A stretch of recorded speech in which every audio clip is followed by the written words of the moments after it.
네, 감사합니다.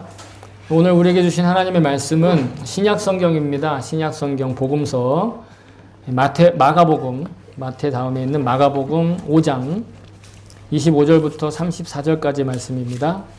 마가복음 5장 25절부터 34절까지 말씀.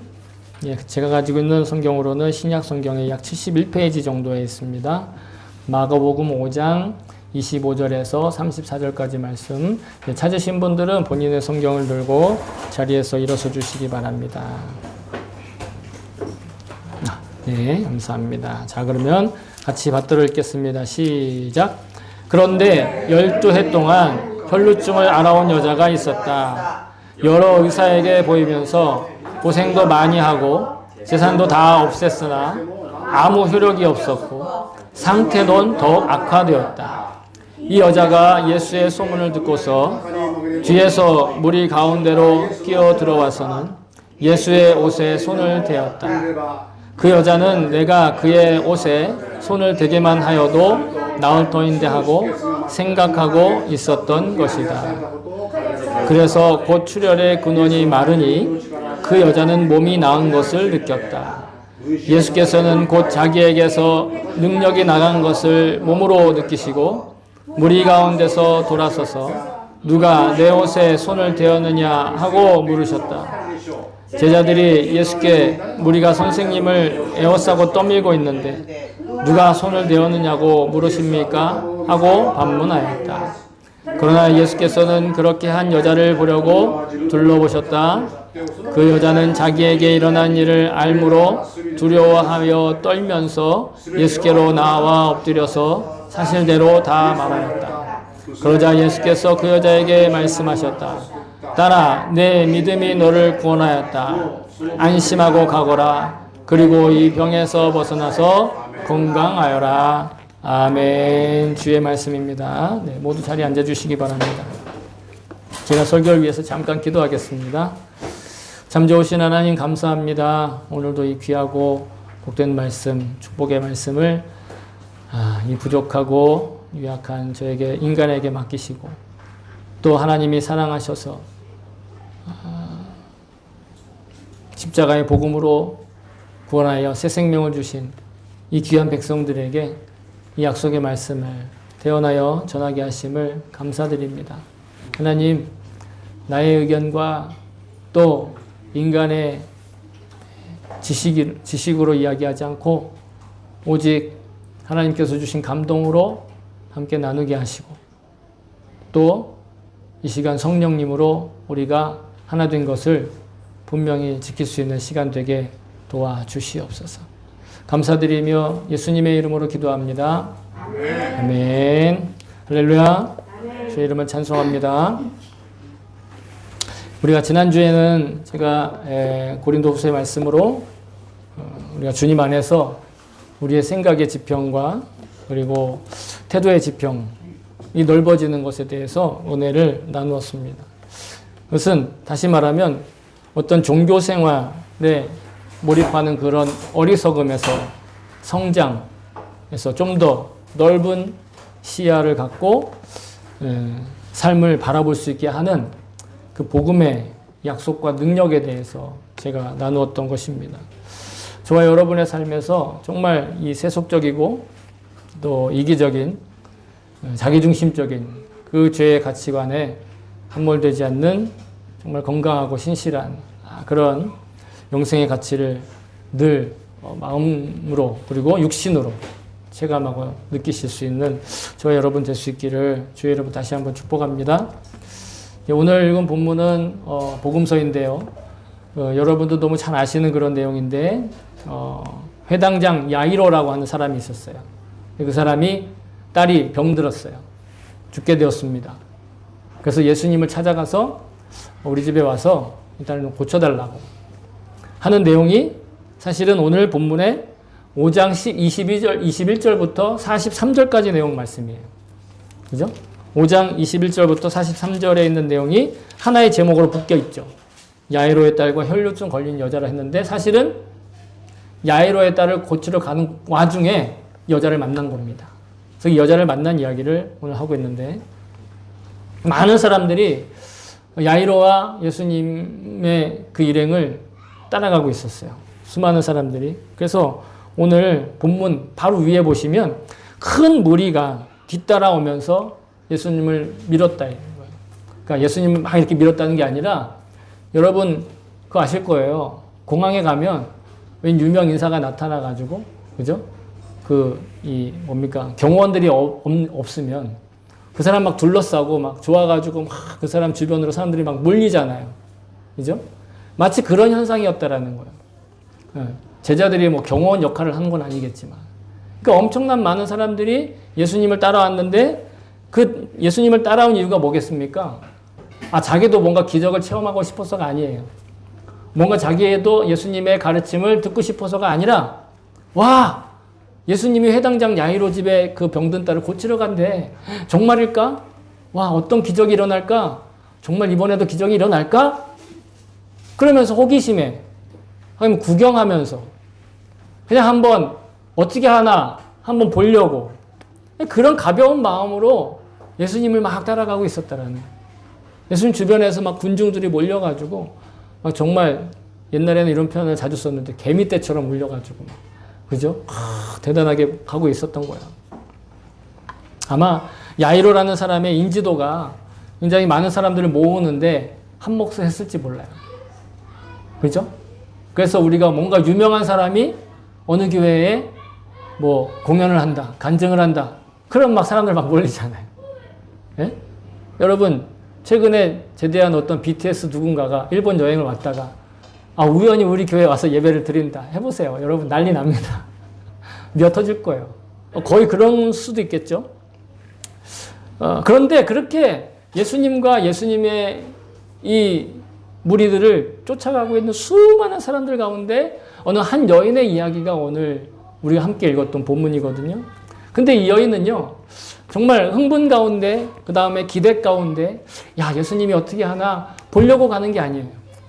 왜냐하면 이 여인은 지금껏 12년 동안 혈루증이라고 하는 병으로 고생하다가 안 해본 일이 없고 찾아가 보지 않은 의사가 없을 정도로 그 혈루증이라는 병에 고생하고 있었던 여인인데 혈루증이라는 것이 오늘날 무엇인지를 제가 찾아봤더니 기능성 자궁출혈이라고 하는 병이 있대요. 기능성 자궁출혈. 처음 들어보셨죠? 저는 처음 들어봤는데 이게 뭐냐면 여성분들은 생리를 하시잖아요. 그럼 생리 기간에만 출혈이 있잖아요. 근데 이 병은 그거와 관계없이 자궁에서 출혈이 일어나는 거예요. 시도 때도 없이. 언제 어떻게 일어날지 몰라요. 그냥 계속 나올 수도 있고 뭐 나왔다 안 나왔다 할 수도 있고. 굉장히 어떻게 보면 위험한 병이기도 하면서 또한 굉장히 이렇게 자기의 삶을 저주하고 싶은 정도의 그런 병이었던 것이죠. 오늘날에는 그래서 이 병을 치료할 때 호르몬제를 투약하거나 아니면 너무 심하면 이 자궁을 적출하는 그런 수술을 통해서 치료를 한다 이렇게 되어 있더라고요. 근데 그 당시에 의료라는 게 뭐가 있겠습니까? 게다가 지금은 의사가 존경받고 많은 사람들의 부러움을 사고 또 돈도 많이 버는 그런 직업군에 속하지만 당시만 해도 의사의 중요성이나 의료의 중요성을 잘 알지 못하던 시대였잖아요. 미신적인 방법으로 감기를 쫓아내는 것도 굉장히 미신적인 방법으로 감기를 쫓아낸다니까 좀 이상하네요. 감기를 낫게 하는 것도 미신적인 방법을 사용하던 그런 시대였는데 그러니 12년 동안 재산은 다 탕진하고 아무런 효과도 없이 그렇게 있던 차에 예수님께 가서 그 예수님께 치료받으면 되겠다. 예수님이 치료해 주시면 되겠다라는 믿음이 생긴 거예요. 그래서 예수님의 옷만 만져도 내가 나을 수 있겠구나. 그런 생각을 하고 있었던 거죠. 당시에 이 여인이 해볼 대로 해보고 결국은 예수님을 찾아갔던 그런 간절함이 있었던 것은 자기가 부정하다라고 하는, 즉 정결하지 못하다고 하는 율법에 이 정죄를 받고 있었던 여인이기 때문에 그랬어요. 왜냐하면 여러분 구약 성경을 읽어보시면 아시겠지만 이스라엘 백성들이 40년 동안 광야 생활을 하는데 정결한 것과 부정한 것들을 나눠줍니다. 그 중에 오늘날 상식으로는 조금 이해가 안 되는 게 있는데 그게 뭐냐면 월경을 하고 있는 여성들이 부정하다 이렇게 성경 기록이 되어 있어요. 이걸 뭐 이렇게 여러 가지 해석이 있긴 하지만 어쨌든 왜 그렇게 했느냐? 여러분 광야에 씻을 데도 없고 그리고 뭔가 이렇게 위생적이지 않잖아요. 그런 가운데 월경을 하고 있는 여인들에게 있어서는 뭔가 이렇게 더럽다라는 어떤 그런 의미에서라기보다는 그런 부분들을 보호해주고 또 그런 생리하는 여성들을 관리함으로 인해서 공동체와 그 사회의 질병이나 여러 가지 아픔들을 미리 예방해야 됐다라는 거예요. 오늘날의 상식으로는 도저히 좀 받아들이기 힘들지만 당시 유대교 공동체에서는 그게 최선의 방법이었던 거예요. 그러니까 이 질병을 가지고 있어도 뭐예요? 치료를 받기보다는 분리되는 거예요. 당시에는 또 한센병, 그죠? 여러분 나병이라고도 하고 좀 아주 못된 말로 문둥병이라고도 얘기하는 그 한센병자들도 어떻게 했습니까? 그냥 격리시키는 거예요. 할 수 있는 게 없는 거예요. 여러분 요즘에는 코로나 뭐 이제 치료제나 아니면 코로나에 대한 대응이 우리가 처음 병이 발견됐을 때보다는 많이 이렇게 좀 학습이 됐죠? 그죠? 근데 우리 코로나 처음 발병했을 때 어땠어요? 격리시키고 무조건 멀어지고 왜? 모르니까. 당시에도 이 여성의 몸과 또 질병과 이런 것들에 대해서 잘 알지 못하는 무지에서 그 사람들을 격리하고 또 뭐랄까요? 거리를 두고 그리고 그 사람들을 배척했던, 차별했던 그런 역사가 있었다라는 것이죠. 근데 여러분, 오늘날에도 여전히 이 세계는 그런 혈루병에 걸린 여인들이나 혹은 한센병에 걸려서 치료받지 못하는 그래서 사회로부터 격리되고 사회로부터 소외되고 사회로부터 좌절과 절망을 경험해야 되는 수많은 사람들이 있고 여러분 우리도 마찬가지로 그런 사람들 중에 한 사람이라는 거예요. 우리도 우리 삶이 내 멋대로 안 되고 내 마음대로 안 되고 내가 의도한 대로 안 되는 일이 너무도 많잖아요. 좌절하고 절망하고 우리가 12년 동안 혈루병을 앓고 있는 그런 사람은 아니지만 그 여인과 마찬가지로 주님 앞에서 보면 삶에 문제가 있고 또 온갖 탄식과 불안 속에 살아가고 있는 그런 모습과 다르지 않다라는 것이죠. 오늘 이 혈루병에 걸렸다 치유받은 여인의 이야기를 통해서 바로 이 여인의 모습이 나의 모습이고 바로 이 여인에게 주시는 말씀이 바로 나에게 주시는 그 말씀인 것을 여러분 우리가 분명히 붙들고 함께 주님의 음성에 귀를 기울이시길 바랍니다. 자, 혈루증 여인이 예수님의 소문을 듣고 이제 그 일행과 함께 그 속에 묻혀서 틈을 타서 내 옷자락이라도 만지면 낫겠다 싶은 믿음이 생긴 거예요. 그렇게 믿은 거예요. 그렇게 생각했다라고 얘기하죠. 그리고 나서 그 앞에 나가서 고쳐달라고 말도 못해요. 왜? 아까 말씀드렸죠. 여성의 몸에서 출혈이 멈추지 않으면 정결하지 못한다라는 그런 그들의 고정관념이 있었기 때문에 주님 나의 병을 고쳐주세요라고 나가는 순간 어떻게 돼요? 자기의 병을 밝히는 순간 어떻게 되죠? 손가락질 당하는 거예요. 저희는 부정한 여인이야. 저 사람은 부정한 시간에 왜 이 자리에 나온 거야? 그러면서 온갖 손가락질과 질시를 받았겠죠. 예수님께 치유받기 전이기 때문에 이 여인은 어쩔 수 없이 자기 나름대로의 방법을 강구해서 자기 나름대로의 방법으로 예수님께 치유받는 방법을 찾은 거예요. 그게 뭐예요? 예수님 앞에 나오지 못하고 예수님 뒤를 쫓쫓 따라가다가 예수님 옷에다가 산 한번 탁 대는 거예요. 그래도 내가 낫겠다라는 믿음이 있었다라는 거예요. 너무 놀라운 믿음 아닙니까? 그리고 여인은 결국 예수님의 옷자락을 만지는데 성공했어요. 할렐루야. 성공했다니까요. 그럼 어떻게 됐어요? 몸이 나았대잖아요. 오늘 여러분 성경을 보세요. 정말 드라마틱한 그런 표현이 나오거든요. 뭐라고 나오냐면 곧 출혈의 근원이 말랐다. 그러니까 뭐냐면 이 여성의 피가 계속해서 줄줄줄 흘러나오고 있는 그 근본적인 그 오늘 제목에 있는 대로 그 미나모토가 그 근원이 마름으로 말미암아서 더 이상 출혈이 나오지 않는다. 원어에도 그렇게 되어 있어요. 원어 성경에도 그 여인의 출혈의 그 근원이 마르게 되어서 자기가 몸이 나은 것을 느꼈다라는 거예요. 그러니까 단순히 나은 게 아니라 근본적으로 그 여인의 문제에 근본적으로 예수님이 치유해 주셨다라는 것이죠. 얼마나 기뻤을까요? 얼마나 놀라웠을까요? 믿기는 했지만 와 이렇게 고쳐주시다니 하면서 놀랍고 기뻐했겠죠? 그런데 놀랍고 기쁘다고 하기도 전에 미처 예수님이 뭐라고 하시죠? 누가 내 옷에 손을 대었어. 얼마나 기쁜 순간 얼마나 놀랐을까요? 생각을 해보세요. 여러분들의 입장에서 예? 사람들한테 말도 못하는 문제가 있어요. 말도 못하는 병에 걸렸어요. 부끄러워서. 그런데 예수님 옷자락에 손을 만지면 내가 나을 거야. 믿고 가서 만졌더니 정말로 나았어요. 근데 얼마나 기뻐요. 그런데 그 앞에 나가지 못하잖아요. 근데 예수님이 내가 만진 걸 알고 있어.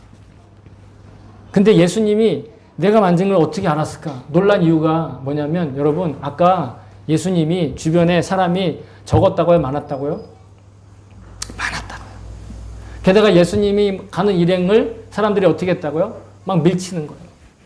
그러니까 보세요. 예수님이 내 옷을 만진 사람이 누구냐라고 물었을 때 그때 제자들이 대답을 해요. 선생님 무슨 말씀하시냐고. 지금 너도 나도 할 거 없이 다 선생님을 밀고 있는데 누가 예수님 당신의 옷에 손을 댔는지를 어떻게 찾느냐고.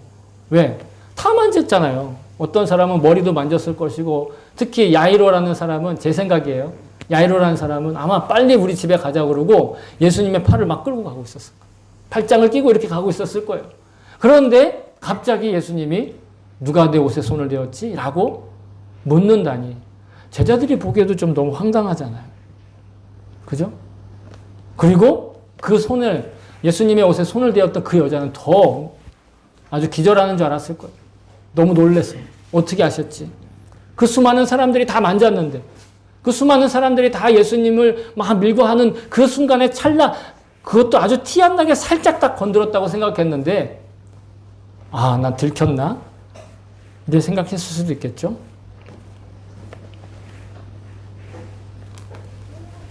아니 예수님이 자기를 좀 모른 척 해줬으면 좋겠다라고 생각했을 수도 있어요. 그죠? 자신의 병을 사람들한테 나타내고 싶지 않았기 때문에.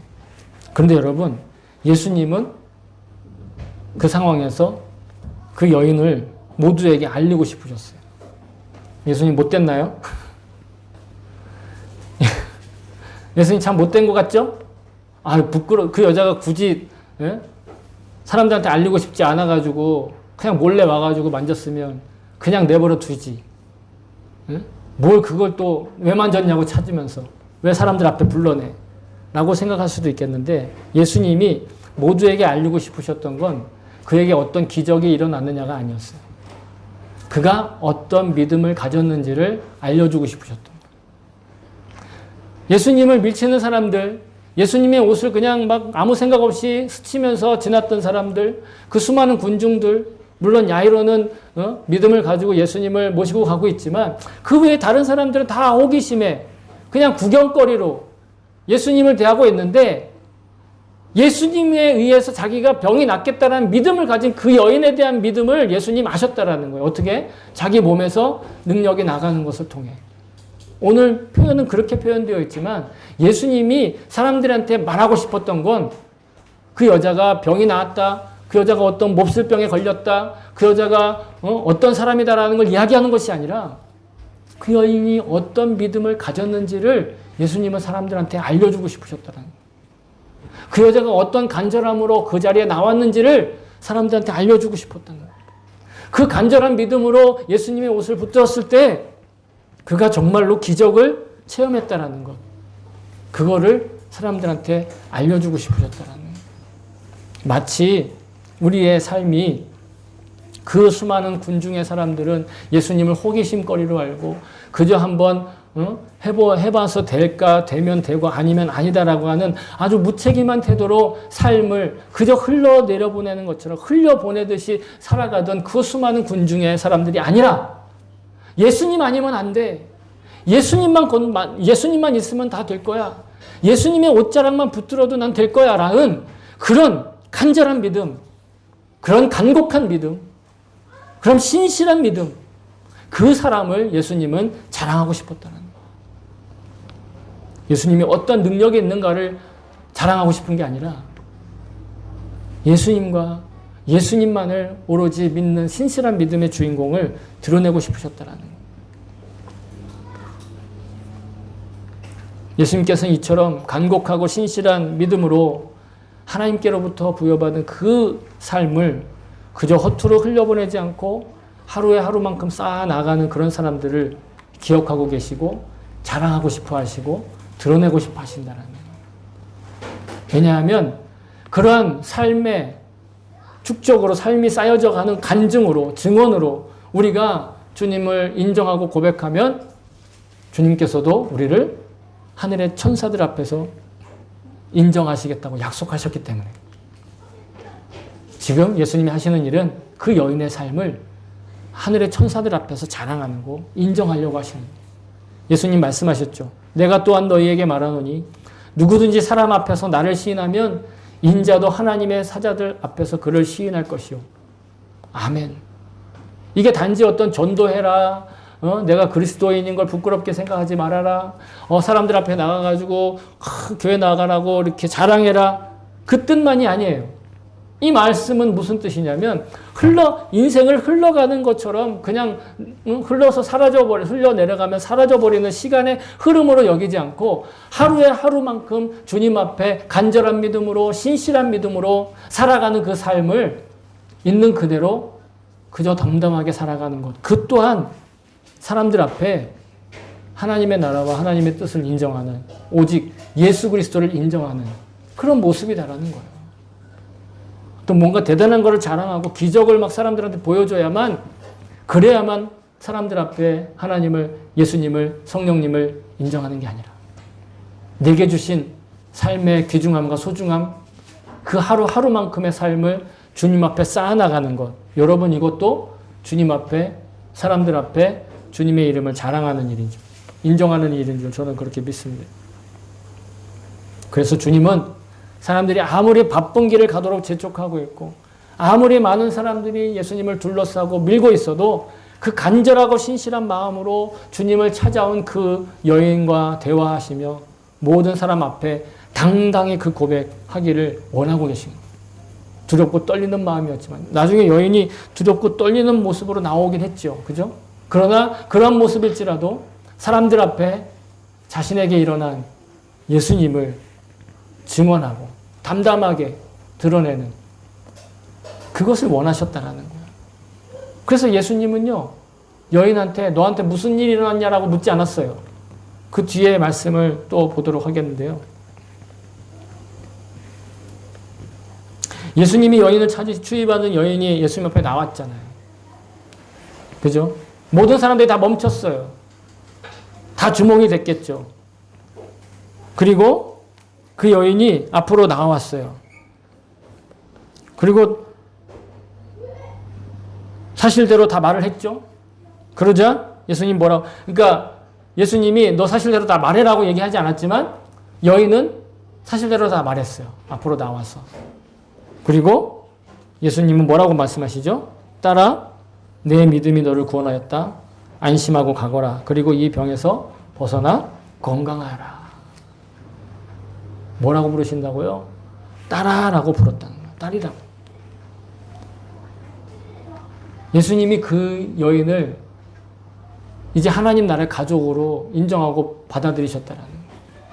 우리가 예수 그리스도를 구세주로 믿고 고백하고 구원을 얻으면 하나님의 자녀가 된다고 그러잖아요. 왜 하나님의 자녀가 되는 게 그렇게 중요할까요? 하나님이 우리를 당신의 형상으로 창조하셨기 때문에 그런 거예요. 창세기 1장 27절에 보면 너무 유명한 구절이죠. 하나님이 자기 형상 곧 하나님의 형상대로 사람을 창조하시되 남자와 여자를 창조하시고 하나님이 하나님의 형상대로 우리를 창조하셨다라는 거예요. 그러면서 성경의 다른 곳에 뭐라고 얘기하냐면 아담이 자기의 형상과 같은 아들을 낳았다 얘기해요. 그리고 다른 족보를 보면 아담 위는 뭐 누구의 아버지는 누구고 누구의 아버지는 누구고 누구의 아버지는 누구고 하다가 끝에 예? 아담까지 나오거든요. 그리고 그 아담의 아버지는 누구냐? 하나님이라고 얘기를 해요. 분명히 하나님이 아담을 창조했는데 아담의 위는 하나님이다 이렇게 고백을 해요. 무슨 뜻이에요? 우리가 하나님의 형상으로 즉 원초적으로 영적으로는 하나님의 자녀로 다 태어나는데 그렇게 해가지고 하나님의 자녀로 살지 못하고 죄의 자녀로 살고 마귀의 자녀로 살고 마귀의 종으로 살다가 예수 그리스도의 십자가 복음으로 구원받으면 그 신분이 회복되는 거예요. 우리의 구원은요, 없던 것을 얻는 것이 아니라 잃었던 것을 되찾는 거예요. 우리는 내 자유로 아니면 나의 어떤 종교적인 신념으로 기독교를 믿는 사람들이 아니라 하나님께서 원래 세워주신 그 질서에 회복된 사람이라는 거예요. 그러니까 우리의 믿음은요, 종교의 자유가 아니라 우리의 존재의 가치의 회복이라는 거예요. 그러니까 이건 자유로울 수가 없는, 자기의 자유로 선택할 그 선택의 자유가 아니라는 거예요. 누구라도 다 얻어야 되고, 누구라도 다 회복해야 되는 거예요. 그렇지 않습니까? 원래 자식이 아니었던 사람을 양자로 들어가는 것도 귀한 일인데, 원래 자식이었던 사람을 잃어버렸다가 그 자녀를 되찾는 건 얼마나 더 소중한 일이에요. 그러니까 성경은 잃어버린 양의 비유를 한다든가, 잃어버린 동전의 비유를 한다든가, 잃어버린 무엇을 되찾는 이야기들이 얼마나 많은지 몰라요. 우리의 구원은 그런 구원이에요. 예수님께서 그 여인을 딸이라고 불렀다라는 거예요. 자신의 자녀라고, 실제로 예수님이 그 딸을 낳은 거 아니잖아요. 근데 그를 하나님 나라의 딸이라고 불렀다라는 거예요. 비록 지금 잠깐 병들었어요. 혹은 사람들한테 손가락질 받는 사람이었어요. 문제투성이의 인생을 살았어요. 12년 동안. 되는 일이 하나도 없었어요. 한이 많은 인생. 정말 낙심하고 절망하고 완전 패배주의에 휩싸인 그런 인생을 살았어요. 그런데 그럼에도 불구하고 예수님은 그 여인을 구원하시고 그 여인을 딸이라고 불렀다라는 거예요. 구약성경 에스겔에 보면 이런 표현이 있어요. 내가 내 곁으로 지나갈 때 네가 피투성이가 되어 발짓하는 것을 보고 내게 이르되 너는 피투성이라도 살아있으라. 다시 이르기를 너는 피투성이라도 살아있으라.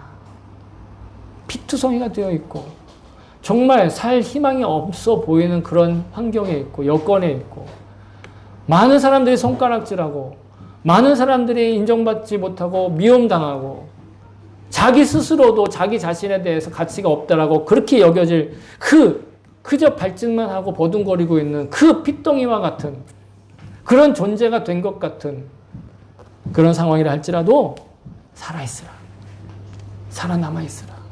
뭐예요? 삶의 자리를 포기하지 말고 지키라는 거예요. 그러면 어떻게 하신다?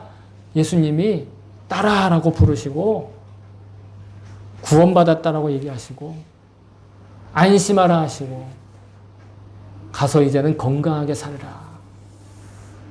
여러분 우리가 영원히 구원받지 못하고 그저 어둠 가운데 걸어다니면서 뭔가 성공하는 것 같고 잘 사는 것 같고 뭔가 많이 얻은 것 같으면 그래서 우리가 우리의 존재 가치가 회복되는 게 아니에요. 우리의 존재 가치가 회복된 뒤에 돈 버는 것도 의미가 있는 거예요. 우리가 존재 가치가 회복된 뒤에 공부하는 것도 의미가 있는 거예요. 우리의 존재 가치가 회복된 이후에 누구를 만나도 그 만남이 귀한 복된 만남이 되는 거예요. 그렇지 않고 내 존재 가치가 회복되지 않은 상태에서의 만남, 그런 재정, 그런 성공, 성취, 결국은 전도서가 얘기하는 것처럼 헛되고 헛되니 헛되고 헛되어 바람 잡는 것 같은 인생. 즉 그냥 내 인생 뭐 했는지 몰라. 그냥 흘러가 버렸네 라고 착각하며 산다라는 거예요. 예수님을 밀치던 그 수많은 사람들은 그저 그렇게 인생이 흘러나가는, 흘러보내며 살아갔던 사람들. 그 중에 단 한 사람만 자기의 인생을 주님 앞에 쌓은 사람, 그 혈루병 걸렸던 여인이라는 거예요. 주님은 우리에게 피투성이가 되어 절망 가운데 있더라도 결코 포기하지 말고 그 사명의 자리를 지켜라 라고 말씀하시는 거예요. 부담스럽고 어려운 일이 아니라 그것이 나의 존재 가치를 지켜나가는 건강한 일이기 때문에, 그게 축복이기 때문에, 그래서 내 믿음이 너를 구원하였다라고 얘기하시는 거예요. 여러분, 병은 누가 고쳐주셨어요? 여인이 고쳤나요? 여인이 한 일은 그냥 예수님의 옷자락만 걷는 거예요. 병은 예수님이 고쳐주셨잖아요. 근데 그 여인이 그 간절한 믿음을 가지고 예수님의 옷자락만 만져도 낫겠다는 믿음을 가지고 실제로 이렇게 순종하여 예수님의 옷자락을 만졌을 때 그 간절하고 신실한 믿음이, 예수님의 그 능력이 그 여인에게 흘러가는 그런 그릇이 되었다라는, 그 믿음이 그 여인에게 그릇이 되었다라는. 수많은 사람들이 지금 예수님을 의미 없이 건드려 보고 되면 좋은 거고 안 되면 말고 하는 식의 그런 무책임한 그런 믿음으로 예수님을 따라가고 있을 때 간절한 마음을 담은 그 손길과 그 믿음이 예수님의 이름에 능력을 받고 기적을 체험한다라는 거예요. 우리가 기적을 체험하는 건 되면 좋고 안 되면 말고식의 무책임한 그런 믿음이 아니라 간절하고 신실하고 간절한 간곡한, 오직 예수님만이, 오직 하나님의 말씀만이 나를 회복시키신다는 그 혈루병의 근원이 마른 여인, 내 그 마음과 태도로 주님을 믿는 것입니다. 우리의 믿음이란 이렇게 나의 노력과 나의 실력을 믿는 게 아니에요. 나의 기도와 정성을 믿는 것도 아니에요. 지금까지 내가 어떻게 신앙생활을 했느냐, 어떤 경험을 했느냐, 몇 대째 신앙생활을 했느냐도 아니에요. 오직 예수 그리스도를 향한 믿음만, 오직 하나님의 약속된 그 말씀을 믿는 믿음만이 우리의 그 능력을 실감나게 체감하는 유일한 길이라는 거예요. 여러분, 우리가 구원받은 성도로 영육간에 강건하게 살기를 주님은 더 바라신다는 거예요. 오늘 예수님이 이 여인도 보고 딸이라고 불렀잖아요. 그럼 딸을 책임지는 건 부모님이잖아요. 부모님이 자녀를 끝까지 책임져 주잖아요. 그죠? 물론 자녀들이 할 수 있는 만큼 내버려 주는 경우도 있지만 그 외에 자녀들이 할 수 없는데 부모가 할 수 있는 일이 있다면 얼마든지 그것을 책임지고 해주잖아요. 그게 하나님이 우리 인생에 문제없이 사는 인생으로 구원하시기 위해서, 이끌리시기 위해서 우리에게 하시는 방법이에요. 내 나름대로 이렇게 하면 될 것 같지만 그렇지 않아요. 내 나름대로 이렇게 하면 잘 살 것 같지만, 형통할 것 같지만 그렇지 않아요. 저와 여러분이 온전한 축복을 누리실 수 있기를 다시 한번 주의 이름으로 축복합니다. 마지막으로 오늘 본문을 통해서 저는 우리가 어떤 예배의 삶을 드릴 것인가를 묵상해 보았습니다.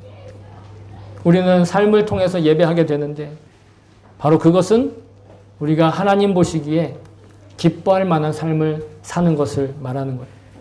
하나님께서 기뻐하시는 삶. 여러분, 그것은 아무런 표징이 일어나지 않는다고 해도 하나님께서 약속하신 거라면 그저 겸손하게 믿는, 순종하는 삶. 그러기 위해서 여러분 일주일에 한 번 이렇게 예배당에 모이는 겁니다. 그 삶을 연습하기 위해서. 이 예배를 성실하게 지켰기 때문에 이 성실한 것에 마일리지를 쌓아가지고 하나님이 나한테 뭔가를 해주시는 게 아니라 이미 하나님께서 나를 위해서 무엇을 하셨는가를 기억하면서 내가 그 삶을 순종하며 나아가는 것이죠. 여러분, 예배를 드린다고 직접 교회에서 돈을 이렇게 마일리지를 챙겨주는 게 아니잖아요. 여러분, 오늘 예배 오셨으니까 이제 다음 주에 저기 포인트 카드 하나씩 찍은 다음에 그거 나중에 포인트 모아서 이렇게 안 하잖아요? 그렇게 하는 교회가 있나요? 없죠. 또, 먹을 게 생기는 것은 아닌다고 이렇게 원고에 쓰긴 했지만, 교회 와서 먹을 걸 생기니까, 같이 교제를 나누니까. 그렇다고 제가 여기서 얘기하는 건 그런 뜻이 아니라는 걸 아실 겁니다. 우리가 기쁨과 자원함으로 예배를 드리며 우리의 일상을 주님 앞에 쌓아나가는 거예요. 왜요? 내가 주님과 관계 있는 사람이 되었기 때문에. 내가 주님과, 내가 이 세상을 창조하신 하나님과 관계 있는 사람이 되었고, 내가 하나님의 형상으로 창조된 하나님의 진정한 자녀, 하나님의 진정한 자식으로 회복되었다라는 것. 잃어버렸던 나의 영혼을 되찾은 그런 존재라는 것. 그걸 기억하기 때문에 우리가 한 주의 첫날 구별하여 예배드리고 한 주간의 삶을 건강하게 살아갈 수가 있는 거예요. 여러분, 어떤 목사님이 하나님을 경외하는 것과 그저 하나님의 심판을 무서워하는 것에 대해 설명하는 것을 제가 이 말씀을 준비하면서 듣게 되었거든요. 먼저 하나님의 심판과 그 하나님의 처벌을 두려워한다는 것에 효과가 있대요. 뭐냐면 죄를 짓지 않는데 어느 정도 효과를 갖는데요. 그러니까 죄를 지으려고 할 때 이거 하나님이 나를 심판하실 거야. 그러면 어떻게 해요? 그게 무서워서라도 두려워서라도 죄를 안 짓는다는 거야. 그런데 죄를 안 짓는 데는 효과가 있지만 하나님과의 친밀한 관계 없이 그냥 의무적이고 교리적으로 예배할 수 있게 한다는 거예요. 왜? 이 예배 빠지면 내가 예배 50 몇 번 다 드려야 되는데 그 중에 90% 이상 안 드리면 불합격되는 거 아니야? 뭐 이런 식으로 생각을 한다라는 거예요. 그러니까 하나님과 나와 부모 자녀와의 관계가 아니는 거예요. 그냥 사무적이 되는 거죠. 교리적이 되는 거예요. 율법을 지킴으로써 그냥 지옥 가지 않는 거에 만족하는. 예? 그래 나는 그래도 지옥은 안 가. 나는 그런 마음을 갖는다라는 거예요. 근데 여러분, 경외하는 사람은요. 경외한다라는 건 하나님과의 관계가 끊어지는 걸 두려워한다는 거예요. 하나님의 심판을 두려워하는 사람은 지옥에 떨어질까 봐 두려워하지만 하나님을 경외하는 사람은 하나님과의 관계가 끊어지는 것이 두렵다는 거예요.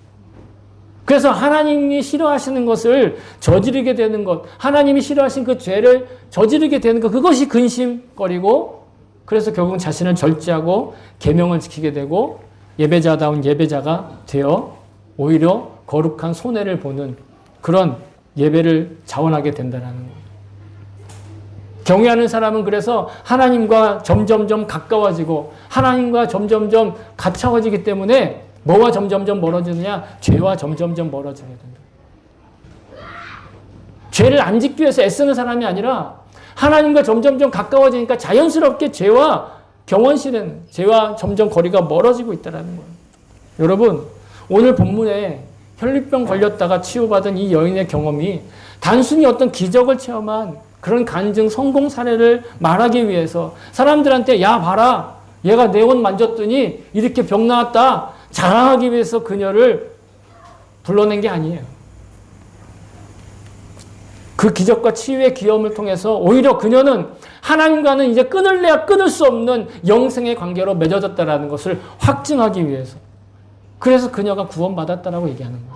그러니까 이제는 안심해라. 그리고 이제 병에서 자유롭게 되고 그리고 건강한 모습으로 살아. 라고 이야기할 수 있었다라는 거예요. 여러분, 우리가 구원받고 나서 그리고 구원받은 자로서 누리는 풍요와 구원받은 자로서 누리는 건강과 구원받은 자로서 누리는 형통함이 중요한 거예요. 근데 만약 구원받은 자로서 형통하지 못할 수 있고 실패할 수 있고 손가락질 당할 수 있지만 하나님이 책임져 주신다는 거예요. 하나님이 회복시켜 주신다는 거예요. 구원받지 못한 상태에서의 실패와 구원받지 못한 상태에서의 좌절과 구원받지 못한 상태에서의 그런 절망은요, 결국은 자기 스스로를 놔버리게 만들죠. 그 어떤 것도 소망할 수 없게 만들잖아요. 그러나 구원받은 자의, 구원받아 주님과 관계가 회복된 자의 그런 평안은, 그런 건강은 그저 흘러서 없어져 버리는 시간의 흐름 가운데 인생이 그냥 떠내려가는 인생이 아니라 주님 앞에 그 일상과 일과가 은혜로서 쌓여져 가는 건강하고 축복된 삶으로 우리를 이끌어 가시는 것인 줄 믿습니다.